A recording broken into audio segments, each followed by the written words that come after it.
Hello students, today we will read about important rulers during the Janpad and Mahajanpad time period. First one is Bimbisara. ठीक है, बिम्बिसार का time period जो है 542 से लेकर 492 बिफोर कॉमन एरा. ठीक, बिम्बिसार के बारे में इम्पॉर्टेंट चीज़ ये है कि बिम्बिसार जो है वो राजगृह को अपना कैपिटल बनाया और ये एक इंटेलिजेंट रूलर था, फार साइटेड रूलर था और ये इनएफिशिएंट एडमिनिस्ट्रेटर जो ऑफिसर्स थे उनको वो टॉलरेट नहीं करता था, यानी काफ़ी अलर्ट था. तो इसके वजह से मगध जो था वो एक पावरफुल महाजनपद से आगे के स्टेज में बढ़ रहा था. ठीक है, उसके बाद बिम्बिसार के बाद अजातशत्रु आता है. अजातशत्रु का टाइम पीरियड अगेन 492 से लेके 460 बिफोर कॉमन एरा. ठीक है, ये अब अपने कैपिटल को चेंज करता है और पाटली जो एक विलेज था, ठीक है, गंगा रिवर के किनारे, उसको वो अपनी राजधानी बनाता है और पाटलिपुत्र नाम पड़ता है. ठीक, इसके अलावा ये जीतता है किसको?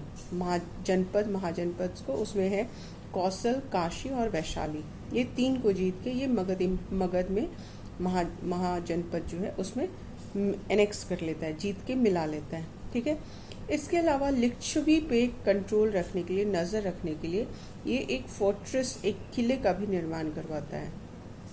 उसके अलावा इसके अजातशत्रु के बारे में इम्पॉर्टेंट चीज़ ये है कि ये बुद्धिज्म एंड जैनिज्म से इन्फ्लुएंस्ड यानी प्रभावित था. ठीक, फिर आ रहा है दशक 460 to 444 BC before common era.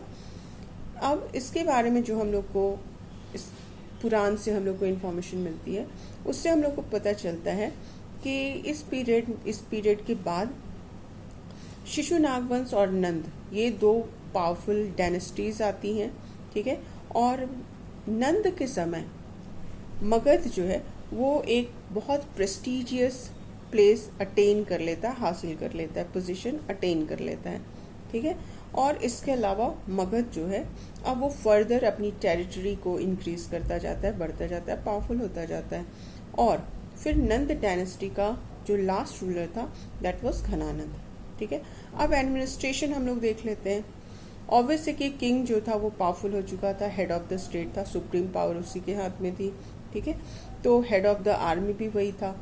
अब टेरिटरी एनेक्स करनी है, जीतनी है, तो युद्ध को भी वो किंग जो है वो लीड कर रहे थे, है ना.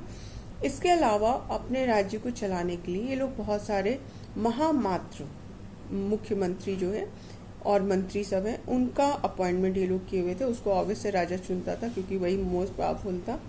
तो इसमें डिफरेंट इम्पॉर्टेंट मंत्रीज जो हैं, ठीक है, या मिनिस्टर्स जो हैं वो हैं सेनानायक जो कि चीफ ऑफ आर्मी था. फिर है संग्रहित्री जो संग्रह करे यानी ट्रेजरर, है ना. इसके अलावा पुरोहित, प्रिस्ट. फिर है ग्रामनी, हेड ऑफ द विलेज.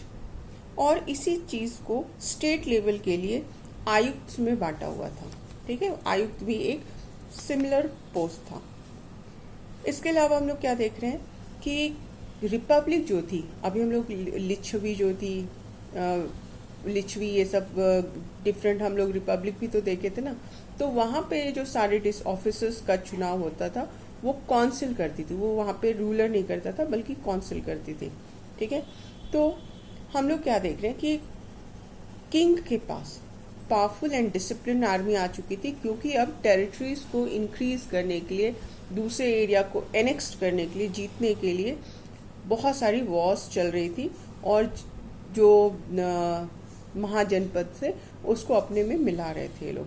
ठीक है, सोशल कंडीशन अगर हम लोग देखें तो वर्ण सिस्टम अब रिजिड हो चुका था. अब जन्म के साथ वर्ण डिसाइड होता था, काम से डिसाइड नहीं होता था.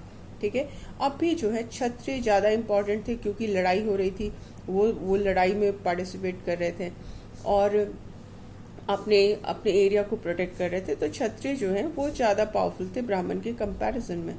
इसके अलावा जो वैश्य हैं, ठीक है, जिनको हम लोग गृहपति बोलते थे उस समय, तो उनका काम क्या था? जैसे एग्रीकल्चर था, कैटल रियरिंग था, पशुपालन.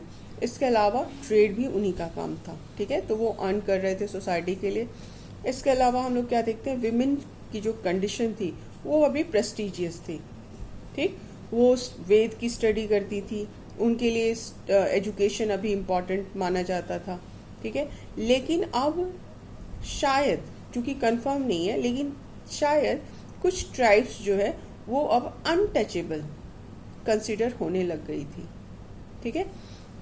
रिलीजन के एरिया में हम लोग देखें तो ब्राह्मणिज्म, ठीक है, और हिंदुइज्म, इससे लोग दूर हो रहे थे थोड़े थोड़े, और जैनिज्म एंड बुद्धिज्म पॉपुलर हो रहा था। इसका मेन रीज़न दो था।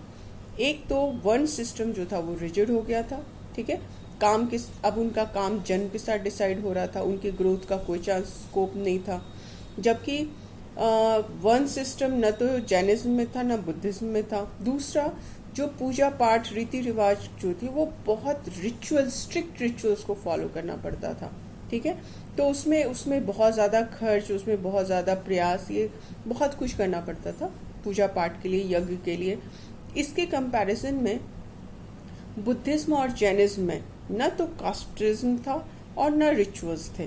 तो इसके वजह से जो कॉमन मैन है वो ब्राह्मणिज्म से एंड हिंदुइज्म से ड्रिफ्ट होके, दूर होके वो बुद्धिज्म और जैनिज्म की तरफ आकर्षित होने लग गया।